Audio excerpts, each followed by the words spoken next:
I'm Brent Stafford, and welcome to a special edition of RegWatch on GFN.TV. We're here in our studios in downtown Vancouver, Canada, and I'm with Janine Timmons. How's it going? Very well, thank you. I think it's really interesting that we've got you here locally to talk about you going down to Panama. Correct. So in November, going down for COP10, and it got canceled. What did you think of that?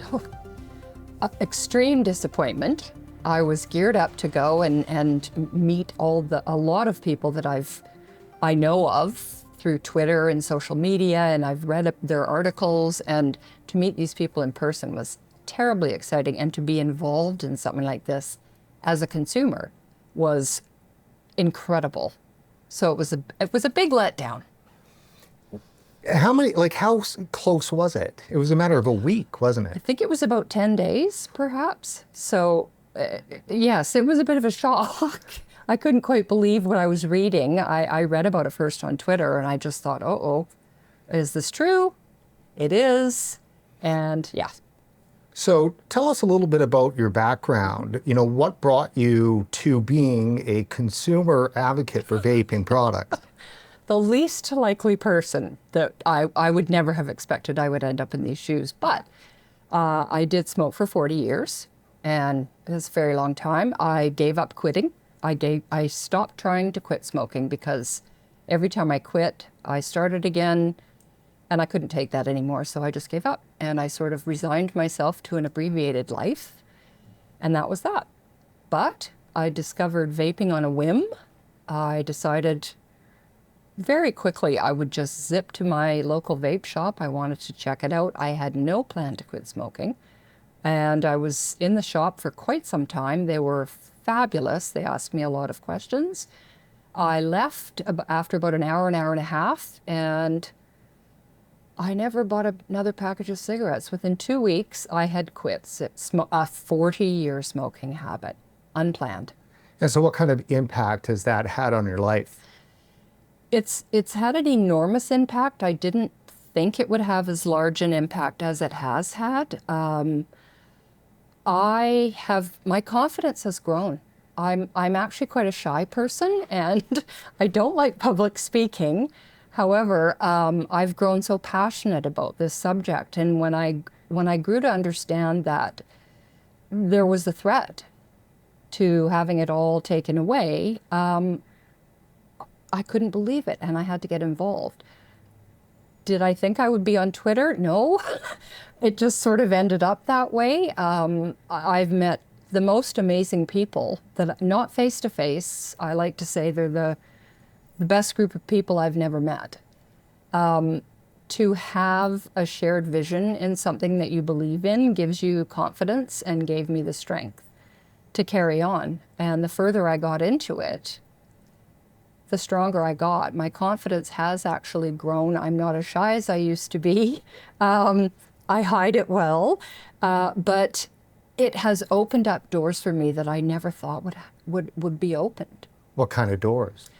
Well, I belong to a very small grassroots group in Canada, and we consist mostly of people who used to smoke, and we're all probably over the age of 55. Our sort of grassroots movement grew after we were able to speak with Sonia Johnson, who is the Director General of Tobacco and Vaping for Health Canada. They reached out to us. She reached out to me, actually, which was a huge surprise. But we did a Zoom, we spoke. She was very interested in hearing my story. When I wrote my submission for flavor bans for the federal government, I was very personal. I told a very sad story about losing my dear friend and ex-partner to lung cancer. And I saw what that did to her. I saw what it did to other people around her, her family, myself.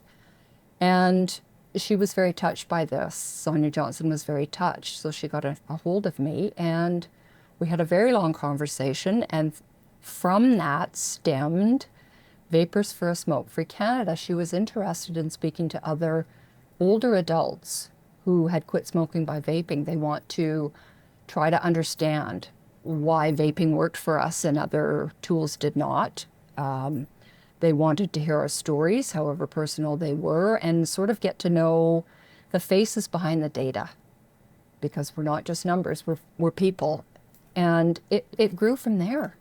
So is the group an advocacy group or purposefully not an advocacy group? We are not what you would call an advocacy group, which enables us to speak freely. We do speak with Sonia Johnson and her team occasionally, maybe every quarter. And if we labeled ourselves as an advocacy group, I think the door would close, because I think we've garnered her trust because we've come to her as people and she's heard our stories. And we have actually developed, to my surprise, pardon me, and to everyone's surprise, a level of trust. She's very willing to listen to us and help them understand why we have to keep vaping, especially older people.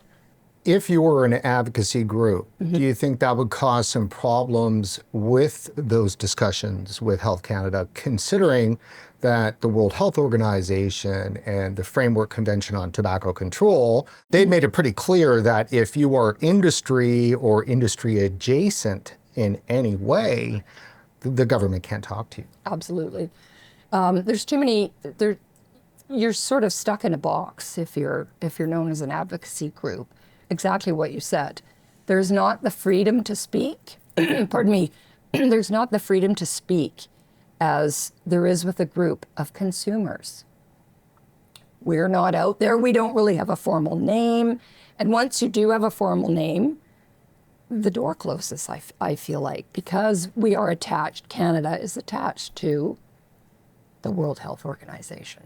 Let me ask you, Janine, do you think that the government of Canada, Health Canada, has listened to your plight?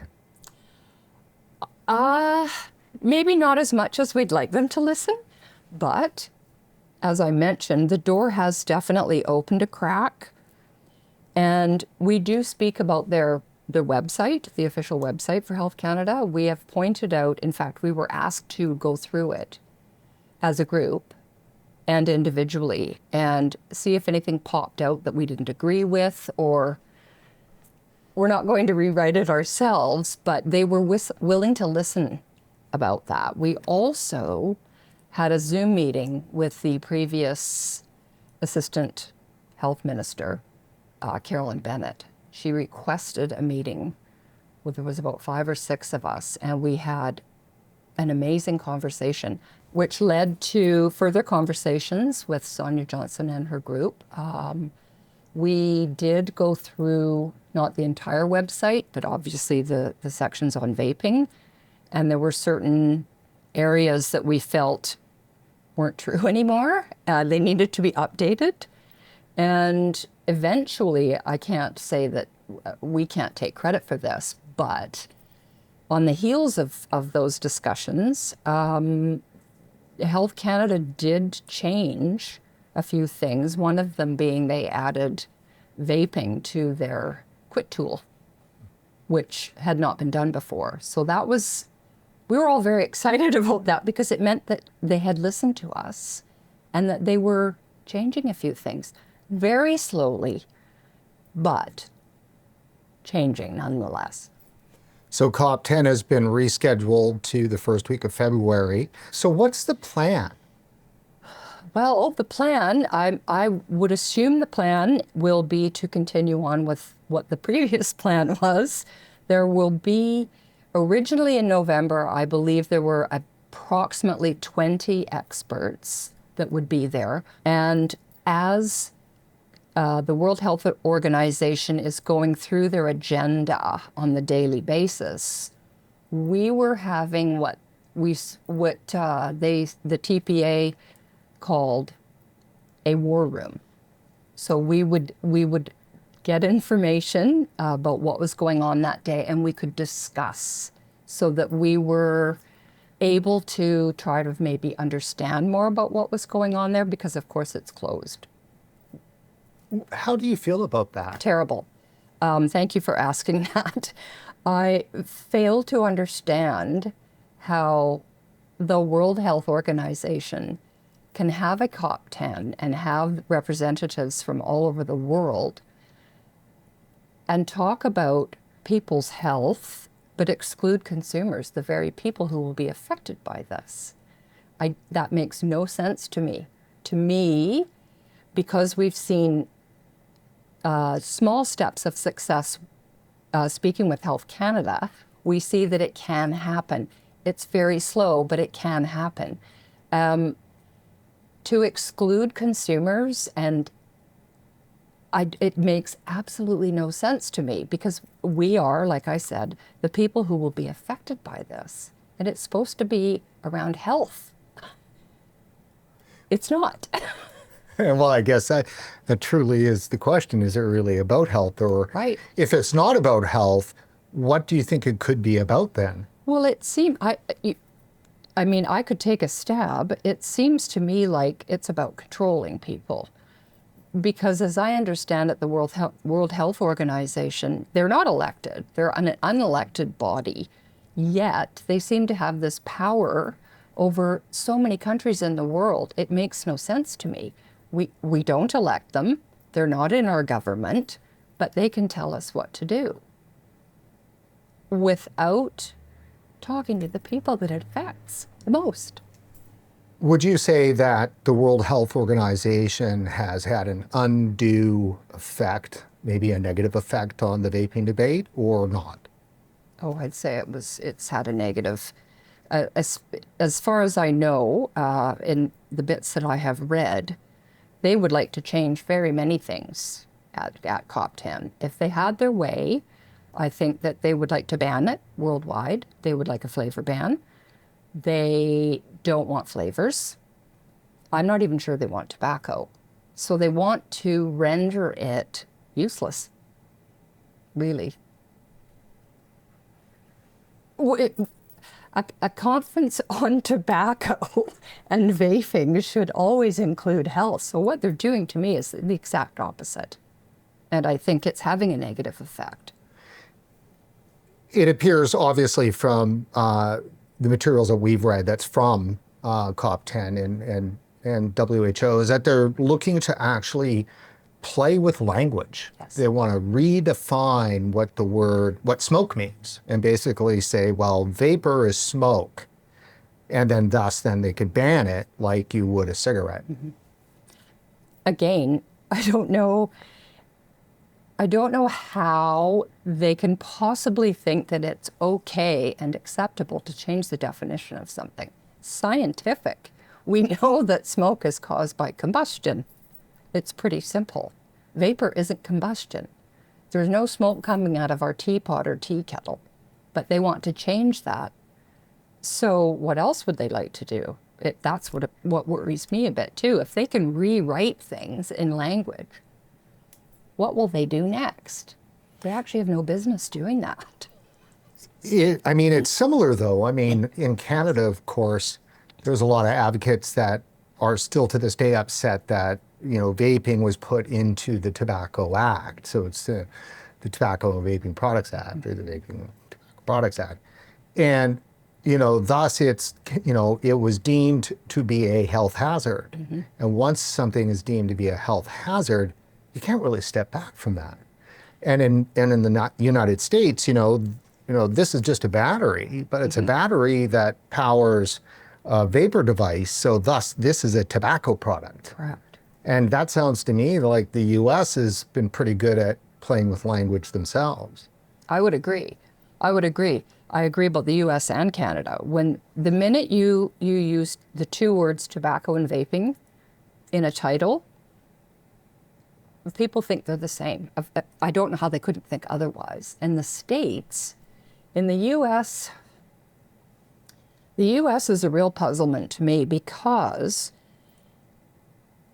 to my knowledge, out of the millions of applications for the pre-market application process, They have, I believe, approved maybe 6, which are outdated.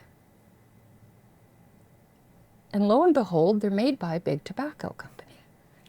And they're all tobacco flavored too. They are. Yeah. So again, here we go again. Tobacco's bad. We want people to quit smoking. It's the demon.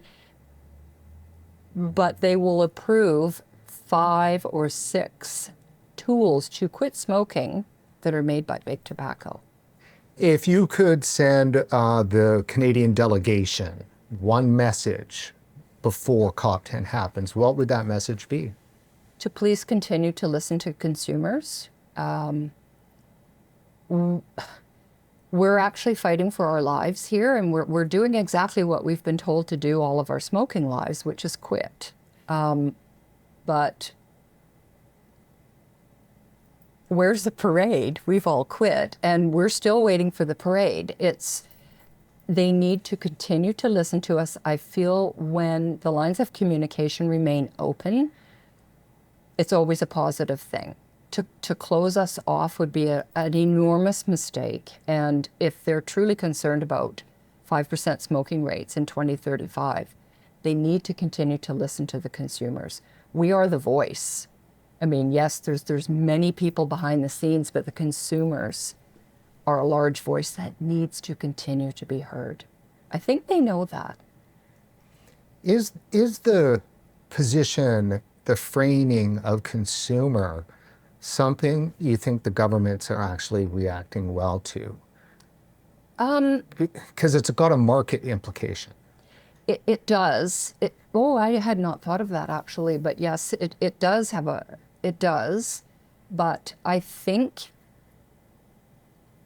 feel that they are continually trying to listen. They are understanding that we're not just consumers who go and buy our e-liquid and our new vaping tools or e-cigarettes. They're realizing that smoking affects not only the person who is ill, it affects the healthcare system, it affects families, it affects friends. Older people have children, and they talk about the youth. However, it's the adults and the consumers that they need to listen to, because we are the ones that are taking charge of our health when everything else has failed us. Janine, do you think tobacco control has become the new big tobacco? I will speak to what I said earlier. Where's the parade?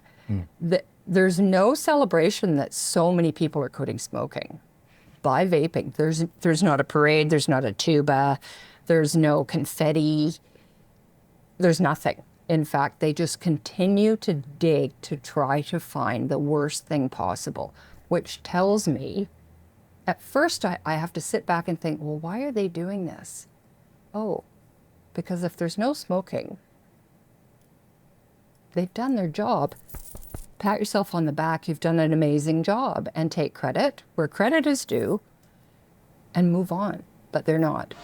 Janine, you're a viewer of RegWatch, so you know I'm the king of leading questions. Yeah. I'm trying to figure out a way to ask a non-leading question here, but when it comes to misleading the public, what role do you think WHO has played? Oh, a very large role, a starring role, I would say. It's not a cameo, it's a starring role. I've seen what they've been releasing lately on Twitter and just read a few articles, and they're very much misleading the public because they're not telling the truth. They're telling their own truth, which it's not correct. They are misinforming the public because they're telling people that vaping is very dangerous and it's equal to smoking. We know it's not.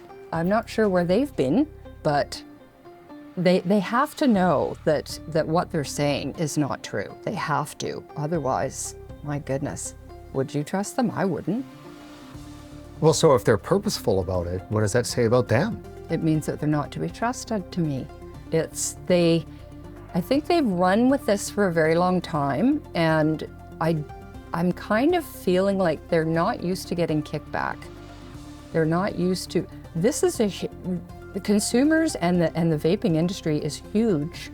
And I don't think they realize how much we communicate amongst one another, and we try to stay informed of what's happening in other countries and who makes up the who and all of that. I kind of feel like they're not really aware of who they're dealing with. I'm not saying we're a threat, but we're there and we're watching and we're listening, and we're not going to put up with this.